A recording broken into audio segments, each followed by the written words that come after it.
Hello and welcome to the National Small Business Week Virtual Summit, hosted by the SBA and SCORE.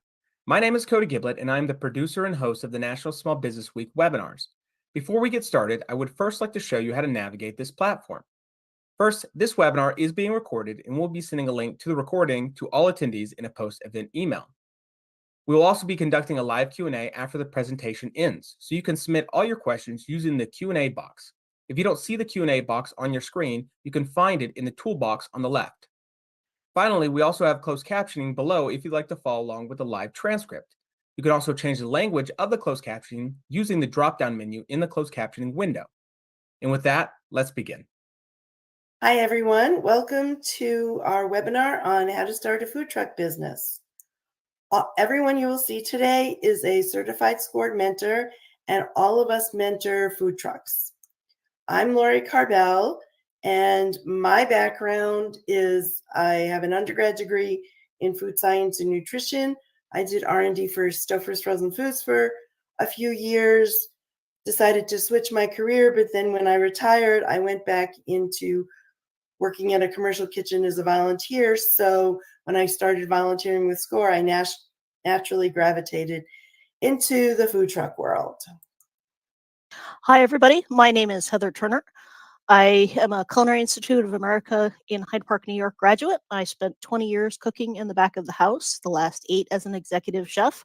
And I've been working with restaurants and food trucks for the last 20 years, and I've been a SCORE mentor for a little over 5 years. Next, please.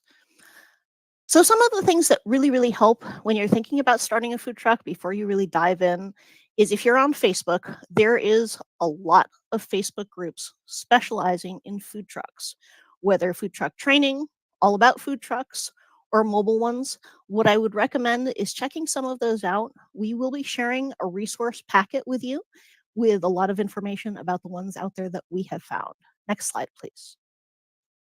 The first step of developing a plan to have a food truck is deciding on your form of ownership. Is it going to be a sole proprietorship, an LLC, also known as a limited liability company, or a corporation? Okay. Most food trucks out there form an LLC. Some of the things you need to consider when you are developing your plan is you do need sales certificates for your states. All of the regulations vary from state to state. A consideration is having some sales tax embedded in the selling price, and you do have to pay your sales tax on time, and your profit will be a mix of things. Next slide, please. We always recommend that people start out developing a business plan, and we also recommend starting out with something called the one-page business plan, also called the business model canvas, which is a simplified model of a full-scale business plan. And as you can see, all of these boxes are things that you're going to need to consider when you start your business. And when you do go to do a full-scale business plan, especially if you're going to go for funding, this is the bedrock and the foundation of a full business plan. And it gives you some insight and direction into where you're going to go. Next slide, please. Okay. This is an example of a fully filled out business model canvas for a food truck. And just a couple of quick ones so you can see customer segments if you're thinking about who you're going to target as your customer: working professionals and students who look for quick bites on the go, and you're going to go to college fests and events. This will give you more direction as you're planning how to go operate your food truck and go over the plans ahead. Next slide, please. One of the things that we found helpful is you can use AI, so artificial intelligence. You can use that to help develop your business model canvas. I would recommend don't use it word for word, but if you're drawing a little bit of a blank in terms of ideas and informations, you can ask it to give you some information. This is an example of a prompt used in ChatGPT. Write a business model canvas for a food truck serving Asian fusion cuisine.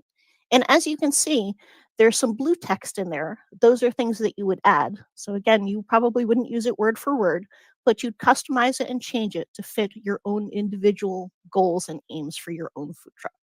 Next slide, please. So some of the considerations to help with, and if you want to have a restaurant, for example, and expand into a food truck, this helps with seasonality. So in most restaurants and most areas, there is seasonality that can affect your sales. You can do menu testing in your restaurant. It helps with visibility and branding. And you can have additional revenue come in for having the truck at cater events. Your restaurant also serves as your commercial kitchen, so you don't need to prepare it in a commissary kitchen. And sometimes people go the opposite route. They start a food truck first with plans to open a restaurant. Next slide, please. Okay. You do need to make sure that you check in with your local health department. Regulations also vary from state to state, but most times when you have a food truck, you will need to do all of the preparation and a lot of times the cooking in a commercial kitchen, also called a commissary. You will need certifications. Again, most states have different regulations, but ServSafe is food handler training, and most states require that in order to have licensing. Okay, most of them require you to have a food safe or a ServSafe manager certificate. There are other food handler certificates that you can get as well. If you are serving alcohol on your food truck, there's also things like tips training, and all of those can actually help you lower your insurance rates in certain states. Okay, we always recommend that when you have questions about where you're going and what you're going to do with the food truck that you don't necessarily understand or can't find that information on your state health department website, to compile a list of questions and then visit the health department in person and get those answered. Definitely talk to the local fire marshal. The two additional things we recommend is do some competition research. So who is your competition? What other food trucks are going to be servicing and being in the locations that your food truck is going to be in? What do their websites look like? What do their social media look like? What are they serving on their menus? What's their pricing? And also to do a community assessment. So can the community support your food truck, for example? Is this something that your local community members going to come and eat at the food truck? So if you go to a location, for example, that has a lot of businesses around it, are those businesses going to patronize your food truck? Next slide, please. All right, next step is creating your plan and costing your menu. So first thing is your concept. A lot of people start food trucks because of family recipes or recipes from their heritage. Did they see something in another city that's not in your local offerings, or something that's just missing from a local offerings that you think there's a need for and want to start? Most people are very good cooks and have gotten many compliments on their recipes. Keep your menu simple. There's a rule of 3, and that is that any ingredient you have is used in at least 3 of the products that you offer. Cost out every ingredient. I have people start with their individual recipes. I have them costed out even at a retail pricing level in the supermarket, because, be conservative with your pricing, because there's always going to be some cost you didn't think about. What are you going to charge? Are you going to have beverages? They tend to be high profit, but you need to keep them cold, etc. Are you going to have desserts? Are you going to make them yourself? Are you going to buy them from someone else? Test out your recipes and be very cautious when you scale up your recipes from an individual recipe that serves 8 to making a batch that's going to serve 20. You tend to start with just multiplying the recipe up, but that doesn't necessarily work. So you need to play with the right proportions when you do get into the larger volume. And based on all of that, what's your profit going to be? The rule of thumb is you want your cost to be no more than 25 to 35% of your sales. Next, you need to look at your equipment. You're in a small area, so you really want a lot of overlap of the equipment there, so you can use your grill, say, for many different items that you make. Do you have the space to handle all you need? What does the equipment cost? And can you get something used, or do you have to buy new? Used will obviously save money, but there's always a risk with used. Now look more at the whole cycle and all the prep work that you need to do.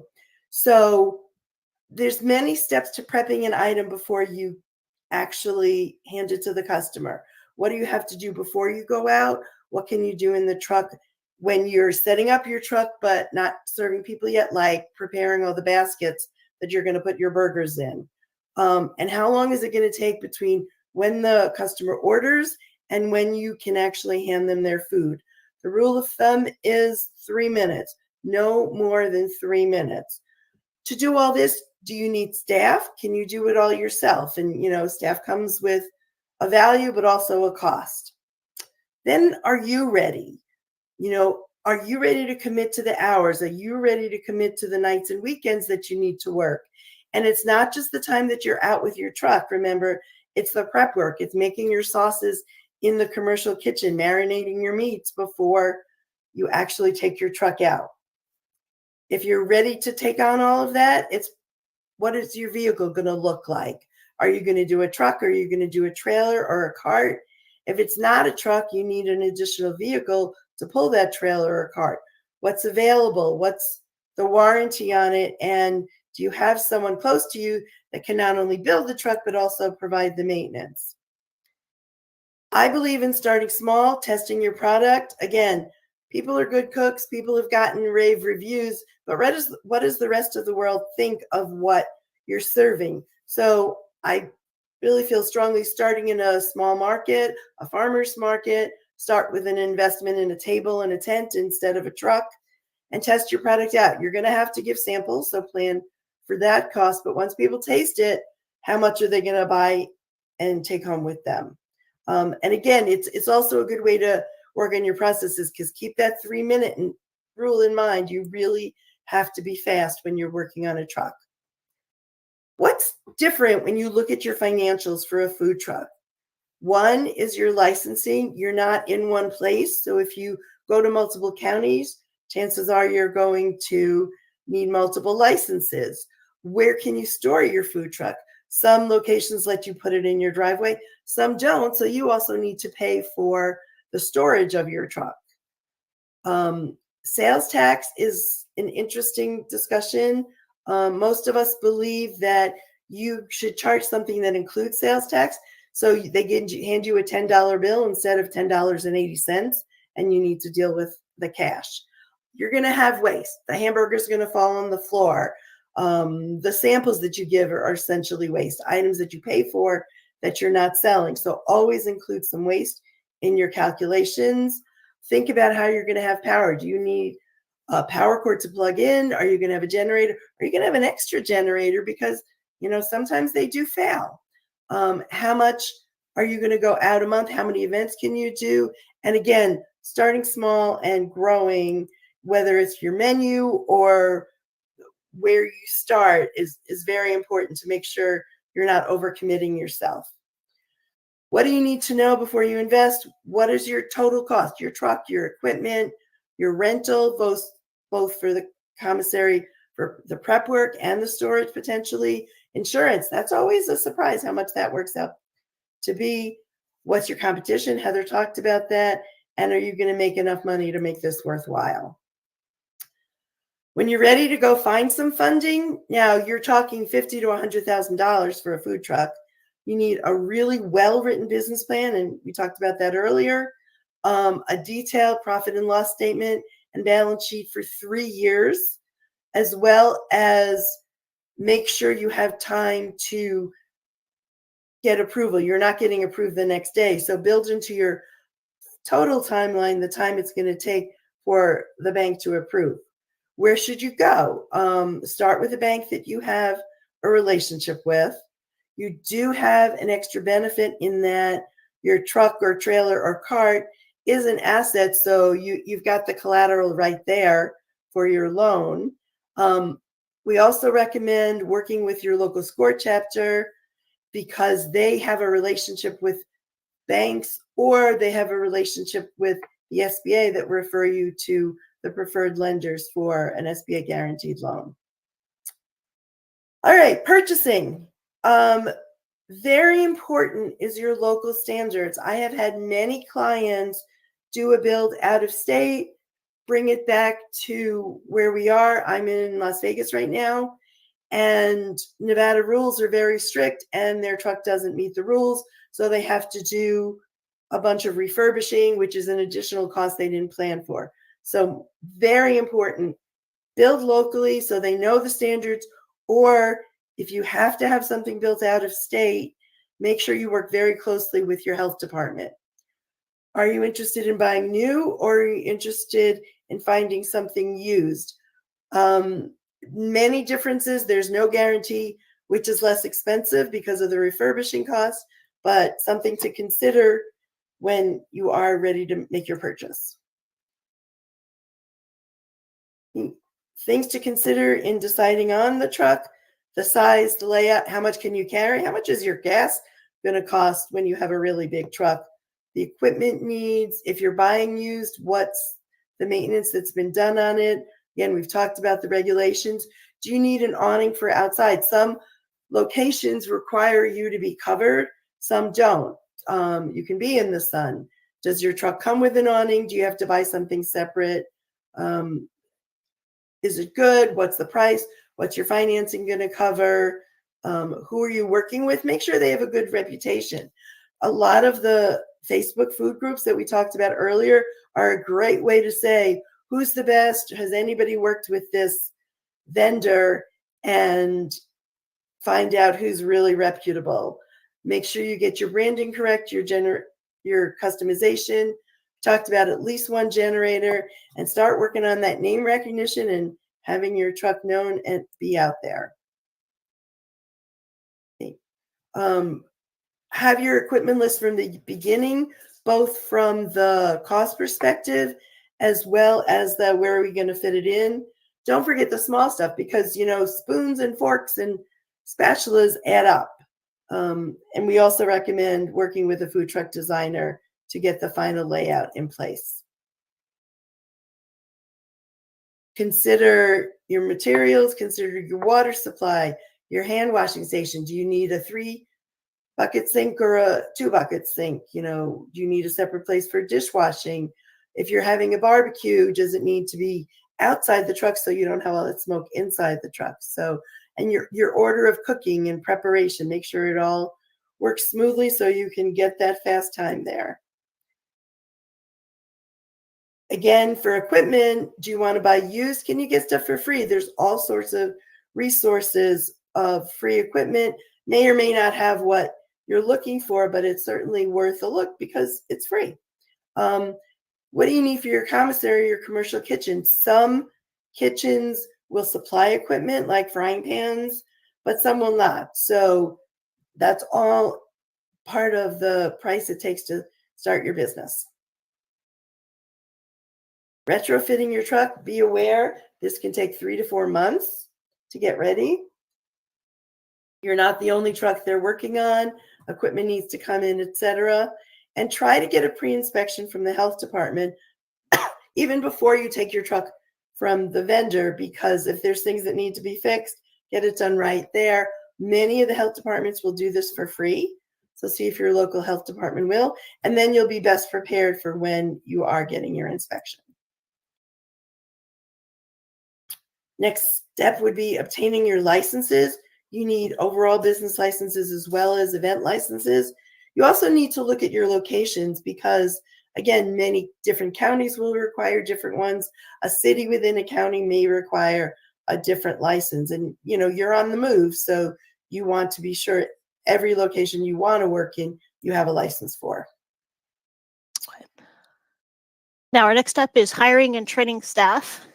And I always find in any type of kitchen, whether you're in a restaurant or a food truck or even a food cart, if you're hiring staff, what are your strengths and what are your weaknesses? Try to find staff that complement you. So if they have skill sets that you do not have, that will help you along. So for example, when I was in the restaurant industry, my specialty was as a saucier. And I actually always loved it when other people ran the grill station. Consider culinary interns. Most restaurant and culinary schools have culinary interns, and a good place to find them is the tech schools. They're all over the country. When you're hiring and training staff, a good way to get them and retain them is to offer some incentives. So are you going to offer some meals or discounts? And a consideration is, can students be hired in your state or local area? And if they do you need to get them work permits or do they need to get work permits? Next slide, please. So serve safe. Now, as a runner of a food truck or food cart, you probably will need a serve safe manager's license. I always recommend it's a good idea to have all of your staff be trained on serve safe or a similar license and similar certification, because it does help. It helps protect you, and definitely getting people up to speed on safe food handling is really going to help your business. Is it required? It differs state to state. Can it be effective marketing? Absolutely. Because if you can say as part of your advertising that all of your staff is fully trained on safe food handling, it can be a great plus for your advertising. And will it impact the price of insurance? I mentioned this on an earlier slide.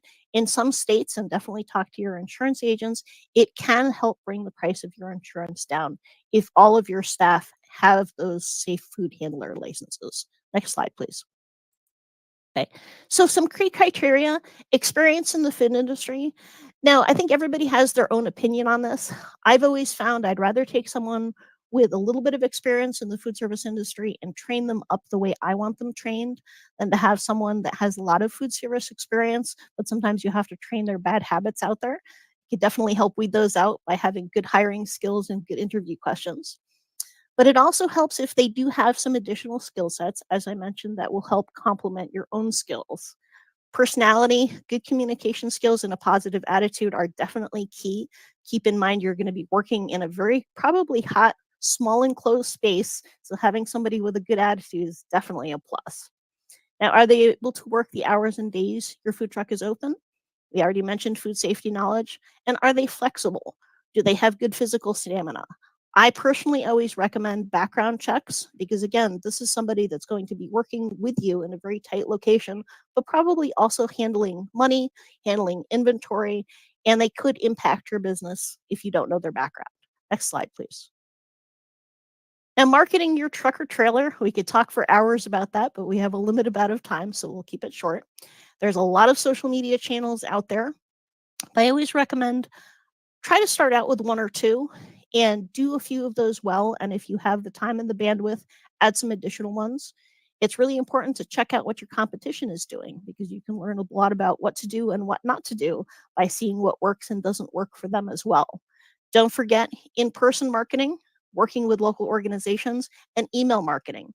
Something else you can also consider is loyalty programs and working with influencers.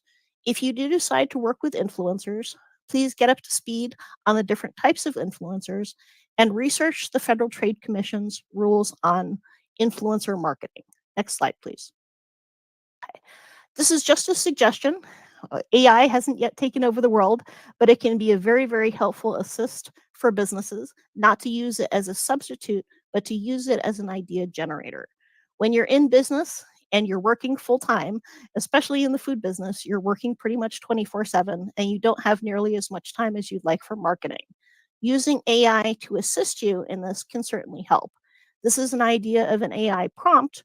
Give me 10 ideas for YouTube shorts for a barbecue food truck with scripts and image prompts. And it can give you some ideas, not to necessarily use word for word, but when you're drawing a blank and your mind is on servicing customers and prepping for the next week, for example, for your food truck, probably you're not so much thinking about social media and marketing, but it can really, really help you. Next slide, please.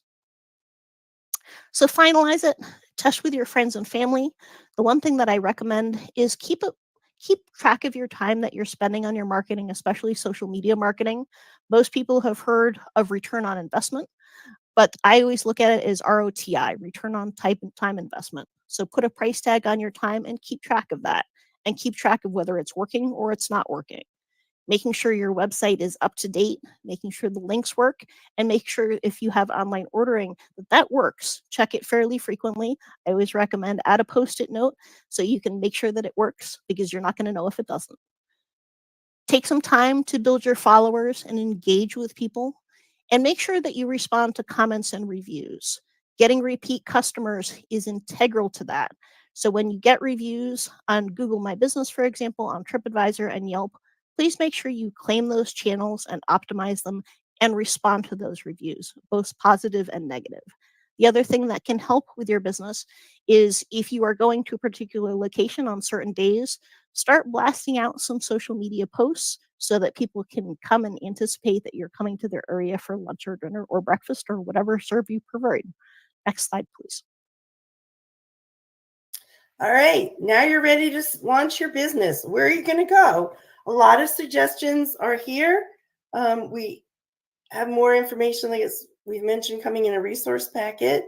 Breweries have been a great place because they generally don't serve food, so you can set up your truck in the parking lot, office parks with a lot of people that come out for lunch, festivals, going to neighborhoods, after parties, birthday parties, etc. And remember, when you book your time, you still need to do the prep before the outing, so don't overcommit. And now you are ready to roll. We are going to transition now into our panel discussion. We have a panel of 4 experienced food truck mentors. Heather is going to be on the panel, who's from New Hampshire. Jim Nord is from Houston, Texas. Jean Calvano, who covers New Hampshire and Vermont. And Richard Brooks from Cleveland. So please put your questions in the chat, and we will ask everyone in turn to provide the answers for you. Thank you.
Hi, everyone. I'm Lori Carbell. You saw me talk in the presentation, and now I am going to moderate getting the answers to the questions you've all put in the Q&A.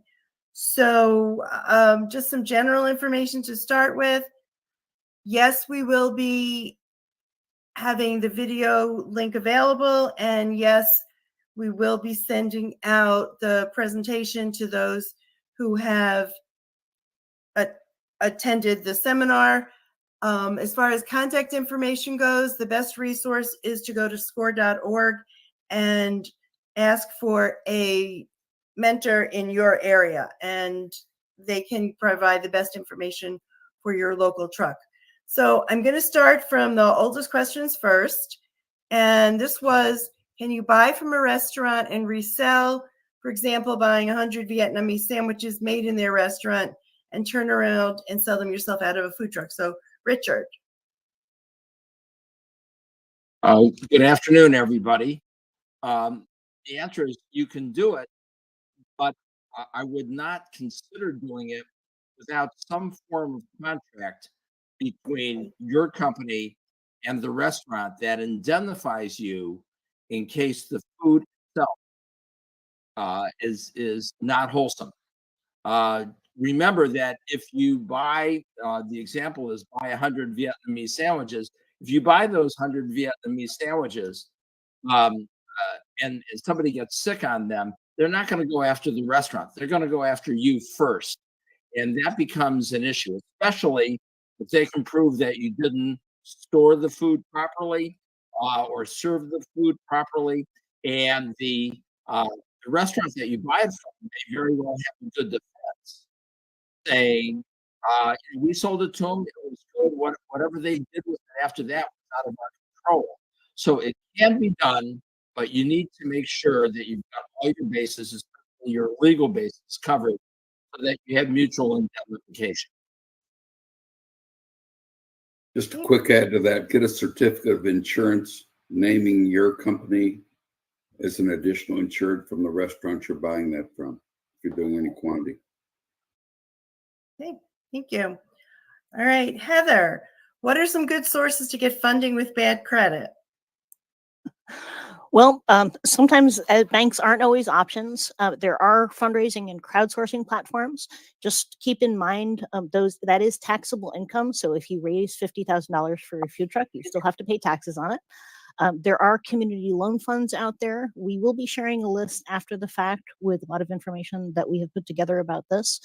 There are grants that are out there, and there are angel investors and venture capitalists.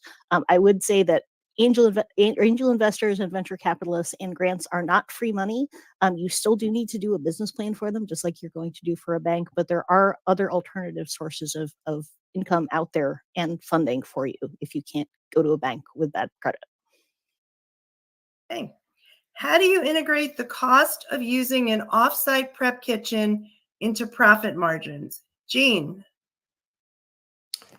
Well, that's got to be an operating cost. So, you want to make sure that when you do your P&L that you have it in there. It's probably going to be on an hourly basis, and it depends on the contract that you have with the commercial kitchen or the restaurant that you're renting time from. And it's going to probably change depending on your volume. So be careful that you're including it in your overall pricing strategy and your overhead for your pricing of your final sale. But it's definitely something that you really need to plan for and allow for when you're pricing your product. Since we're on this, where do I find a commercial kitchen to prep in? Richard? There are several sources. Most major cities have commercial kitchens that are designed for just this purpose. For example, here in Cleveland, there are 5 or 6 what we would call commissary kitchens that actually provide rental space for food trucks and other companies that want to sell their food but do not have a space of their own.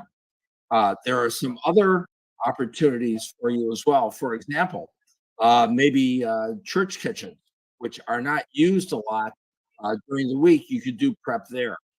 Again, you'll need some sort of hold harmless agreement with the church kitchen. In many states, the church kitchen is going to have to be certified as a commissary kitchen by the health department because there are differences there going to commercial use versus just something in-house with the church.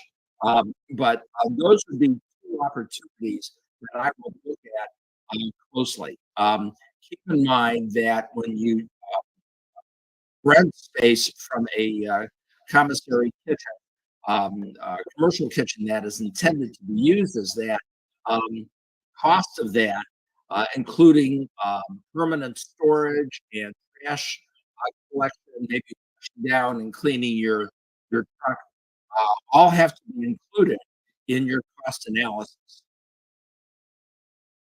Thank you. We set up with a tent and table. Would you say these tips still apply, or how would you adjust them? Jim? I'm sorry, repeat the question. We set up with tent and table. Would you say these tips still apply, or how would you adjust them? Yes, they do apply. You need always to have a certificate of insurance. I mean, wherever you're setting up, the event planner will probably ask you for a certificate of insurance, naming them as an additional insured. You certainly have to have your food prepared properly. You can expect somebody from the health department to walk through and periodically ask to see any certificates you have, such as ServSafe. And if you are doing prep in a commissary, they're going to want to know where that is. And you want to be sure that the health department is aware that you are having food prepped at a specific commissary, church kitchen, whatever it is. Heather, what are the best proven marketing strategies for trucks, conventional and unconventional? How long do you want me to talk for? So social media is definitely very, very good for food trucks, but it is not the end all and be all. So I had mentioned this during the webinar is please don't put all of your marketing into online. A lot of great marketing is involved in offline, printing up flyers and business cards, printing up extra menus, and going visiting local businesses. People love what they eat, and people share foods that they love through word of mouth. You could see something on Instagram, for example, to say, wow, that looks delicious. But you're definitely going to go visit a food truck if, somebody that you work with said, oh yeah, I go there for lunch every day. So, is there a one size fits all for that? That's why I actually mentioned go check out what your competition is doing. That's actually going to give you a lot of insight. Lots of people are using video nowadays, though. I mean, I would say if you're going to prioritize what you're going to do for video is prioritize what you're going to do for marketing is make video one of your top things. You can use it across all platforms, TikTok, YouTube, Instagram, Facebook, and even on LinkedIn as well. People definitely want to watch food being made, and you can do very short clips and hold people's attention spans. People love to see people cooking, serving food, and eating it as well. So I would say probably the surefire way to tackle marketing is use your cell phone and use it as a tool and record as much video as you can. Can you also answer what is ROTI? ROTI is return on time investment. So I always tell people, put a price tag on your time. How much is your time worth to you? And make sure that if you're spending time on marketing, especially on social media marketing, if you're spending, a couple of hours a week on Instagram, put a price tag on that and make sure that you're getting your money's worth back. Okay. I'm not sure who wants to answer this. How about a food truck or treats for pets? That's a good one. Okay. Frankly, Richard? don't have a clue. I think that's really market demand. If there is a local market for it, then by all means consider it. One of the nice things about that kind of food is while it's going to be subject to the same requirements as human food, you may be able to prep most of it well in advance and have minimal final prep on your food truck. So from an efficiency point of view, that may work out very well. But I would verify the demand before I did anything with a pet food truck. Jean, what background check companies are people using? That's a good question. Heather, you may be better able to answer that. So I can give you the ones that I have used, and I can give you some suggestions of how to look for other decent ones. I've used ones called HireRight and IntelliCorp before. There are literally hundreds and hundreds of background check companies out there. Be careful though, there are some scammers out there. So anytime you could go to Google and just Google background check companies. Please make sure you research them, check with the Better Business Bureau, check out the reviews, and check out everything. So anything that's red flag at all about the company, go somewhere else. The good ones are quite easy to find, though. When in doubt, though, ask some other businesses for their suggestions and get some feedback on some good ones. But again, just be careful. There's some great companies out there, but there's also some scams out there. So just be wary of them. Okay. Jim, what does it mean to retrofit a food truck? When you're going to retrofit, first, what equipment is in there and what has it been used for? If you're going to, let's say, do some barbecue and you're going to retrofit to do barbecue, where is that going to be positioned? And what does the health department have to say about that? Recognize that one county health department or city health department may have a difference of opinion of another one. So you'll have to walk between those. But you also want to talk to the refurbisher and get his experience on the best way to do this. You're going to have to be certain that all the electric is properly run, that any gas lines and from your propane tanks are run properly. If you're doing hookups, lighting, what are you doing for fans and cooling for you in the truck? Is there air conditioning? is there air circulation? And the one thing I haven't mentioned, I want to be sure there's cameras inside and out, so that if there is an unwanted visitor or somebody that's a troublemaker, you have that information that can be given to the authorities. Jean, is it difficult to get funding before you start to buy the food truck, etc.? Yeah, no, that's obviously a common question. And a lot of it depends on whether you've got any skin in the game yourself. But I'll give you a suggestion is sometimes start small. You might want to start to prove your concept. You may not need a lot of money. And if you haven't heard of it, try to going to kiva.org. It's a crowdfunding type of loan, nonprofit that allows you to get $5,000 or more without credit checks, and it might be enough for you to rent a food truck to test your concept. So be creative in how you look for different alternatives for funding, and maybe start small and build on it. Hey, thank you. I got a comment that it's a great idea to rent a food truck for a celebratory event. I'm not sure how easy it is to rent a food truck for a one-time use. It depends on if they have them available for what you sell or not, but it's definitely something to pursue. Got a question, what about a high school? So I'm going to say to that, yes, any location is good.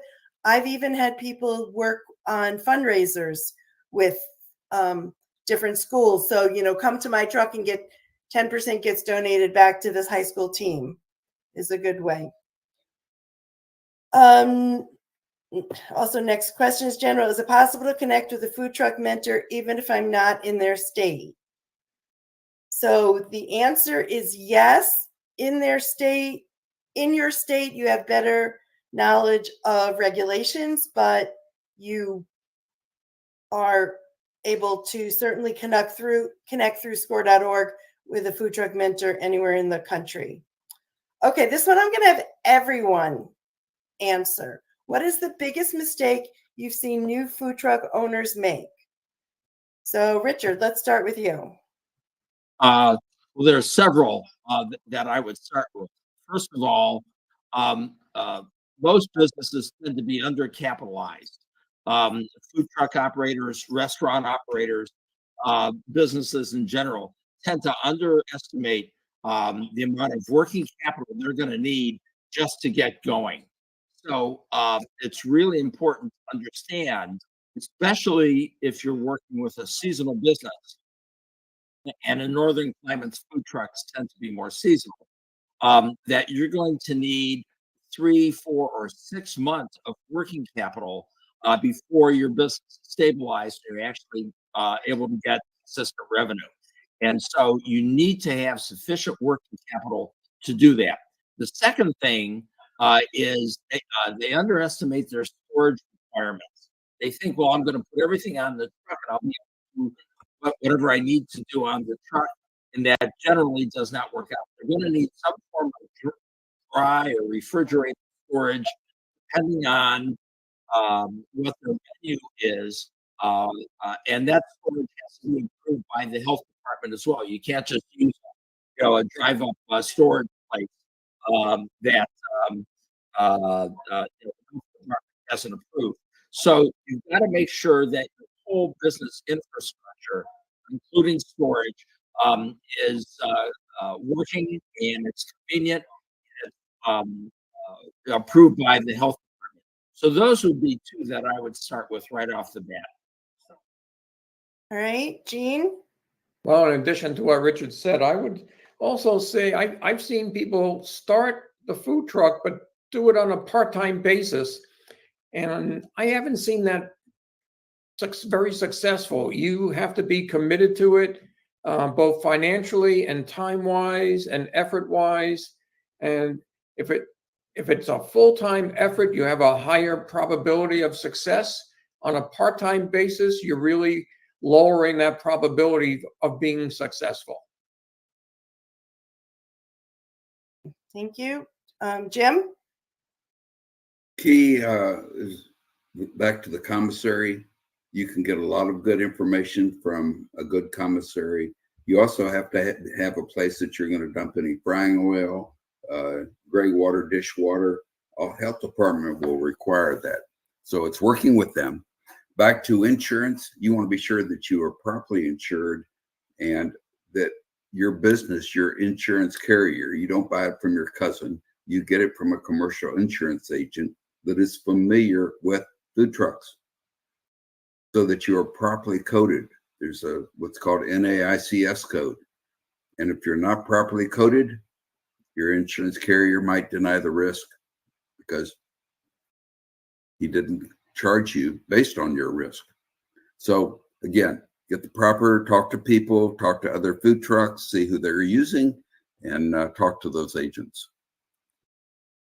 Time commitment, that's key. If you don't put in the time, you're not going to be successful. Okay. Heather? I would say their menus, and there's a lot of components as part of that. Not costing out your ingredients properly when you're putting together your menu items, not pricing them correctly, not testing them. So I've seen people start food trucks with very, very complicated recipes that take a long time to put together with way too many ingredients, and they get really, really backed up when they're busy. And also not testing their items out on the community to see whether these are things that the community would actually want to buy, not just price wise, but the food itself. Okay. Great. Thank you all. Lori, one other question. Sure. Our topic. Within Texas, we have what's called a resale certificate, which allows you to purchase disposables, beverages, utensils, and certain equipment without paying sales tax. So I don't know about all states. Texas offers that, but if you do have it, you certainly want that because here it's worth 8.5% and lower your cost. Thank you. Yep. All right. Are there SCORE mentors that can help you with sorry, it just moved on me, with the process of starting food truck business? So yes, we are all SCORE mentors that help clients with food truck business. But on top of that, we have started a community of partners of all of the SCORE mentors that will help people start a food truck. So what your best bet is to, again, go to score.org, get a mentor, and that mentor, if they're not already a food truck mentor, can co-mentor and reach out to anyone in the community of food truck partners to get some of the expertise in there blended with the local expertise of your local mentor. What is the stickiest situation you encountered with your food truck? Anything from there to add to the most difficult situations we just talked about? Heather? Overreacting to bad reviews, because people don't realize that once people have replied to a review on Facebook, on TripAdvisor, on Google My Business, on Yelp, that reply goes instantaneously to the person that has left the review. So even if you think, oh gosh, I shouldn't have said that, or I shouldn't have written that down, and you change it a minute later, it's too late. And I have seen multiple times food trucks, all types of food businesses, and a lot of other businesses, that kind of thing snowballs. And this is the age of the screenshot. So please just be careful responding to reviews. All reviews should be replied to, good reviews and bad reviews, but please take a few seconds or a few minutes, or definitely not days, but just take a breath before responding to those, because those can put people out of business, unfortunately. Okay. How difficult is it to provide alcohol from a truck? Who wants to answer that one? Okay, Heather. You can provide alcohol from a food truck. You do need, and again, these regulations change from state to state, but you do need either TIPS training or alcohol certification training for most states. In order to do that, you do need to make sure that the liquor commissioner and you have your liquor license. And please make sure that anybody that you have working in your food truck with you is well trained, not just on pouring, but also recognizing signs of inebriation and other things. Tips training, even if it's not required in your state, or other alcohol training, actually will go through those scenarios and help you deal with those. But yes, you definitely can do that. The one thing that I found that people have run into kind of not so much issues with, but challenges is if you're busy, is just having enough of everything that you serve. So I found the food trucks that I've worked with over the last several decades, actually, and small commissaries that are public like that in fairs, what they'll do is they'll have a backup trailer, and they'll just have a limited amount of items for sale. They try to stay away from mixed drinks because that also includes a lot of extra items that you have to have. So single serves, so beer, wine, etc. Thanks. Lori, on top of that, you have to be well aware of the local alcohol service licenses. That may not be available in your state for a mobile operation like a food truck. And if it is available in the state, it may be restricted to certain areas. So, for example, one municipality may allow it, but another municipality may not. So you need to be aware of all the local regulations before you go into a business like a mobile alcoholic service food truck. Thank you. Jean, for those in a cold weather state, how do you manage working a food truck in colder weather? It can't be year-round operation, so what do you do? Yeah, that we hear that a lot here in New Hampshire. So, but food trucks can be profitable seasonally. So you got to have a good, solid niche, product niche. I'll give you an example. A food truck was very successful, operating 3 months of the year, selling strictly lobster rolls up in the Northeast up here.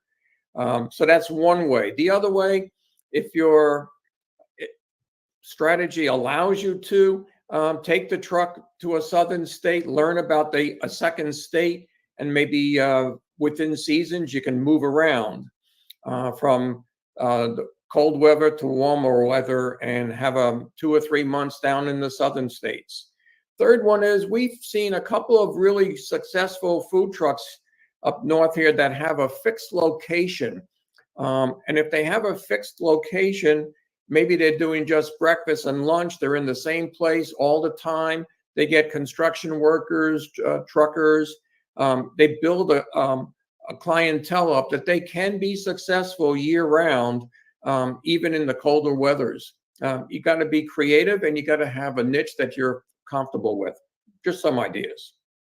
Thank you. How much profit can you make in a day?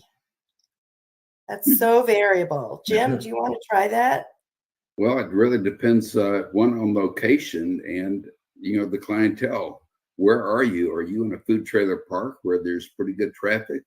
Or let's say a beer brewery where there's music and people are coming for beer, so they're going to be there. It depends also on your menu and your pricing. Price to the market, but don't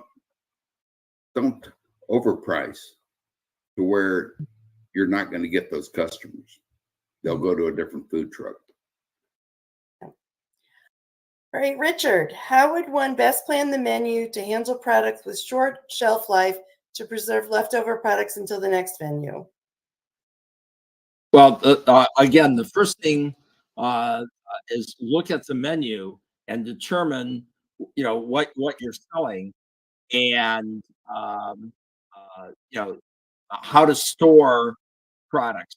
Under normal circumstances, you don't want items that don't have a shelf life of at least 1 day. So the best thing to do is stock your truck with exactly what you need for the day, or with a little bit extra, because you always have to have enough on hand at the end of the day. Make sure that you've covered all your customers. You don't want to end up with a situation where you run out of food at 2 o'clock in the afternoon, and the event you're at is running until 5. So you need to be careful of that. And then um, have sufficient refrigeration or dry storage, whatever it happens to be, on the truck um, uh, to handle anything that you have left over. You need to be careful in the storage. A lot of food is perishable and may not be saleable the next day. If you're going to two events on the same day, though, it should not be a major problem unless there's a couple hours travel time involved, at which point consider it just like you would going from one event on one day to another event on another day. Okay. Thank you. We just have a couple more minutes left, so I'm trying to pick out some general but yet specific questions here. We just did that one. All right. How about cooked and wrapped at a commercial kitchen? Does that significantly ease the truck inspection and license issues? I don't think it'll change the licensing at all. It's a commercial kitchen. The food is prepared properly in a sanitary environment. It's up to you to keep it properly handled, refrigerated or frozen on your truck. And going back to the prior one, be sure you can plug in at night when you're done. If you're using it the next day, if not, you've got to get the food out of there and into a commissary properly. And it wouldn't hurt to have temperature alarms on any of your refrigeration equipment, especially if you're leaving it overnight or on a weekend, so that if there's a problem, you know that food may have to be pitched. What specific things should we look for when it comes to insurance? You've got two areas there I'll cover. One is the general liability of the vehicle and its purpose and its contents. The other, you want to be sure that you cover yourself, the business, for somebody that has a complaint, somebody gets ill. You want to be sure that your business handles that claim, not you personally. So you got vehicle, you got general liability. Yeah.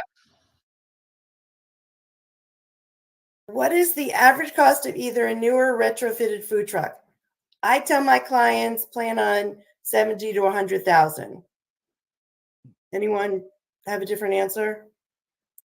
Yeah, a trailer might be a little bit less expensive than a food truck, but the 70 to 100,000 is reasonable depending on the menu and the size of the truck. Larger trucks are going to cost more. Smaller trucks might cost a little bit less. Retrofitting can be expensive, but if it's done right, it might be possible to keep the cost down. So 70 to 100,000 is reasonable. And can I just add, keep in mind too, if you're buying a bigger trailer, you need to make sure that you can tow something and have it be weight allowable. I know several people that have gotten in trouble for towing trailers where their truck did not have the permissible weight limit on it. All right, I think this will be the last question. What are some things to look for or ask organizers to avoid losing money when paying to be in a festival or large event? Who wants that one? So Okay. I actually have found it's great to talk to the organizers, but your best bet is actually to go online. And if it's a repeat event, first time events are always, you never know what's going to happen. But for past events, talk to the people that have done it before. And you can actually go on a website called the Internet Archive. And so, for example, if there's an Apple Harvest Festival somewhere and every year they update the website, you can take that website and put it into the Internet Archive and you can see who was at it last year. So if there are other food trucks, you can actually see who attended it last year, reach out to them and get information from them. I've always found that's kind of the best way to get information about not losing money on it. Great. I know we didn't get to all the questions, but try to get some good sampling of different areas people were asking. Thank you all for coming. As we said, we are going to send out a copy of the presentation. We are going to send out a resource package, which does have information on funding, which was a very prevalent question here. And I do encourage you all to go to score.org, find a mentor, and get connected with someone who will work one-on-one with you for free. Thank you.